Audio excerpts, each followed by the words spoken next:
Hi, this is Vicki Hyman at NJ Advanced Media. I'm usually here with Bobby Olivier, our music critic, but he is taking the day off, how dare he, and I'm here instead with Len Melisurgo, who watches more reality television than pretty much anybody else I know.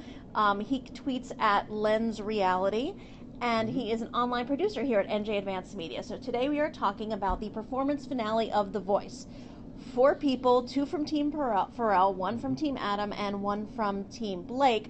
I actually, for some reason, was thinking that Team Christina had somebody on there, which she didn't, and I was waiting, let's go see in the duets, who is Christina going to try to outsing this time? But she didn't, so earlier amazing. in the season, she had a lot of good contestants, but she one did. by one, they just got whittled down. Kimberly Nicole is gone. still a travesty. The fact that she is not in the finale is just... She was one of my favorites, should not too. stand. She's like a pro. She really is, and I hope she has some career after this. She's great. But let's talk first about the regular performances. We're going to go one by one. We have Corinne, who actually started off the night with It's a Man's World. Yes. I thought she was great.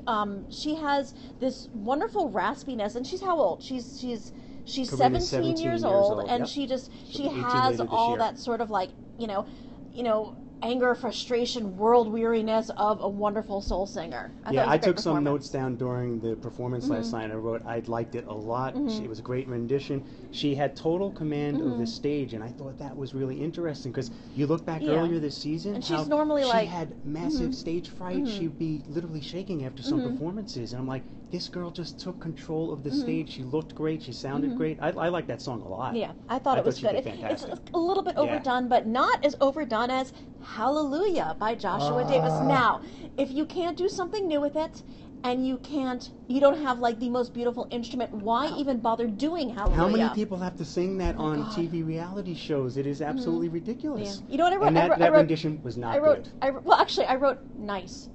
It was okay. Nice. It was heartfelt. He gave it a good effort, but it didn't wow you. I mean, and the fact is, if a song that is done as much, if you aren't wowed by the song, then it's going to actually make you look worse than just make you look like, okay, you did a nice song. No, it actually makes you look worse because you realize, how much better it can be. That was a really bad song choice by him. Not smart. We have another solid song from Megan Lindsay on When a Man Loves a Woman. Again, sort of outplayed. Exactly. When overplayed. I first heard that she picked that song, I'm like, how many people are going to sing it? I'm sick of this song. There've been so many versions of that, but she did really well. Yeah, she did good. She belted it out. That was a very good version. I liked it. She tends to like overbelt a little bit, and I didn't think it really suffered from that. Now we have Sawyer doing Neil Young's Old Man, which was just right in the Sawyer pocket. It's like, decades old song, but he still manages to make it sound like fresh. He does. I think that's one of his strengths more than anything else. He's a young kid, and he's singing this old song from 1971 and 1972, and he makes it sound current and fresh. So, and for some, it also really in the Sawyer pocket. And I've sort of been complaining throughout the season that it's like, do something else. But I didn't mind it here. I didn't mind anything they did last night. And he's more frankly. comfortable with the guitar in his hand as well, too. I think he sounds better when he is, and when they don't have like the Ariana Grande dancers around him. Let's talk then about Sawyer and Pharrell's duets. We're going to switch to the duets. Summer Breeze, Seals and Croft with like not hippies. What are they like? Beatniks. It brought me back around to them, the like, 1970s. I felt like I was listening to AM radio in my car. What was that? And it's not a great song. It doesn't do anything for Sawyer. It certainly doesn't do anything for Pharrell. Yeah. I mean, at least the people who are on Pharrell's team don't have to worry about being outsung by Pharrell because she can't outsing. No, Pharrell cannot outsing anybody. Sawyer was actually struggling a little bit at the beginning of that song, trying to hit the high notes. He seemed like he was struggling, and he did okay, and the harmony was pretty good. But I was like, oh man, why did they pick a song from the 1970s? Well, the duets were all uniformly bad choices and not done particularly well. Megan Lindsay and Blake doing Freeway of Love. I'm sorry, not like the best song in my opinion. Blake didn't really add that much to it. I was like, is he even going to sing? No, he seemed like he was not into it. He wasn't into it. And I did think that she really kind of oversang it. And Corinne and Pharrell did We Can Work It Out. I appreciate what he was doing there. I like the idea, but not the execution.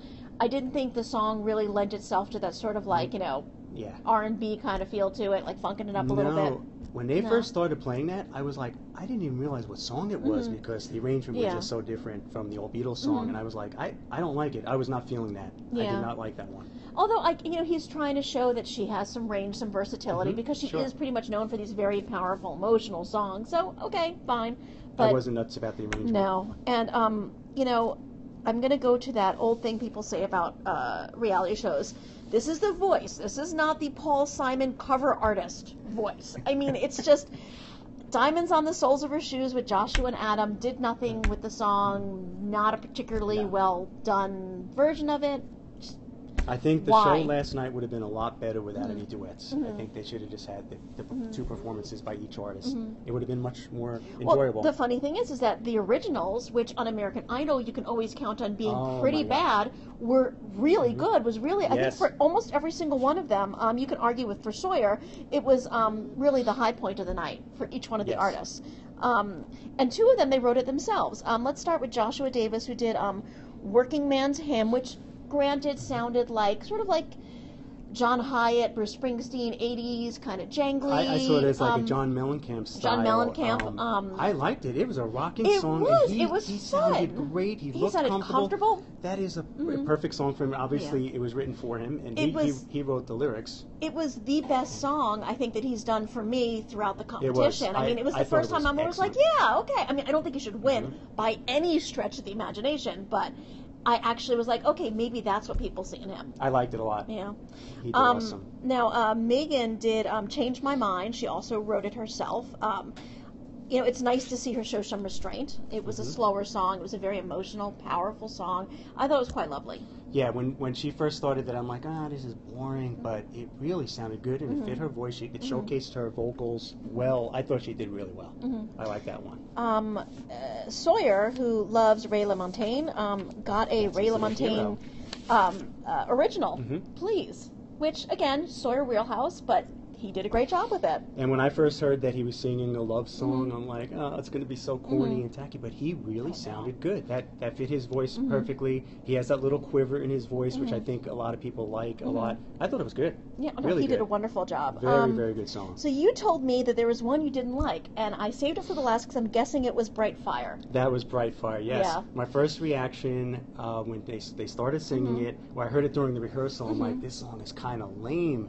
And then she started singing it and going on, I'm like, it's still lame. I did not like it. I didn't like the arrangement. It just did nothing for me. I don't know why. Was that the one where they had lighting up in the background? I think it was, yes. I just was not feeling it, and I thought of that as like an American Idol type coronation song. I'm like, that would have been better for American Idol. I didn't hate it. It was I didn't hate it at all. It was up tempo, which I think people need to see from her. Although that's not going to be the thing that I think wins her votes. I think the reason why she's made it as far as she has is for the emotional, raw performances. I do think that she has a sort of unique huskiness that artists like her, like young artists like her, we don't usually see. And so I really like that part of her voice. I think it's really, really beautiful, and makes her much more interesting than a lot of people who are sort of in the same category as she is on The Voice. So Sawyer, I looked at the iTunes charts this morning. We've got Sawyer at 2, 4, and 25.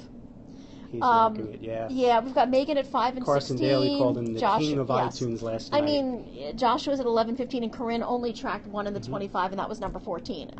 So I think, based on everything, based on the fact that he is a likable, cute kid, he's got a great voice, he doesn't show a lot of range, but when you think about the people who have won American Idol before, these are people who knew exactly, they had their little box and they did their box very well. We have Craig Wayne Boyd, Josh Kaufman, Tessanne Chin. Of course, none of these people have had really any huge success except for going, and you have to go back to season 3 and 4. and Cassidy Pope have done well on the country charts. So. Do you think Sawyer's going to be the type who can break through and actually have some mainstream success? He does. He has a radio-friendly voice. I like his style. Obviously, the younger generation's voting for him, so he's getting the young female fan base, and I think that's going to help him out. But there's something about him, I think, again, like I said before, and you mentioned it too, he has the ability to take old songs and make them sound really fresh and current. And that's what you need today to make it big on radio, especially. And he's so nonchalant sometimes. He looks like he doesn't understand like how big this is. You know, he just stands up there. But he handles the pressure well for a little kid. Well, the only time I think he gets like really off his game is when he's surrounded by these big production numbers, which do not suit him. And I don't know why they have done it in the past. And just distracting. it's so fake. I mean, and the thing, like, I think what people love about Sawyer is that he's incredibly genuine, and so when you surround him with this kind of thing, it just turns you off. There's a dissonance there. Yeah, I think Sawyer is the guy to beat when the announcement comes tonight. I would say Corinne or Megan. It's one or the other for Megan. second place. Joshua's stuck in last place. I hate to say, even though he had a great original song last night. So, well, I mean, none of this counts really because it really should be Kimberly Nicole, but oh well. Oh well. You're going to say that forever. I'm going to say that forever. So anyway, thank you for joining us. I'm not sure, we may be back tomorrow with Bobby, sorry Lenny, to talk about the finals, but thank you for joining us. And if you want to reach us, we have at Len's Reality, and I am at Vicki Hy, Vickihy. Thanks again.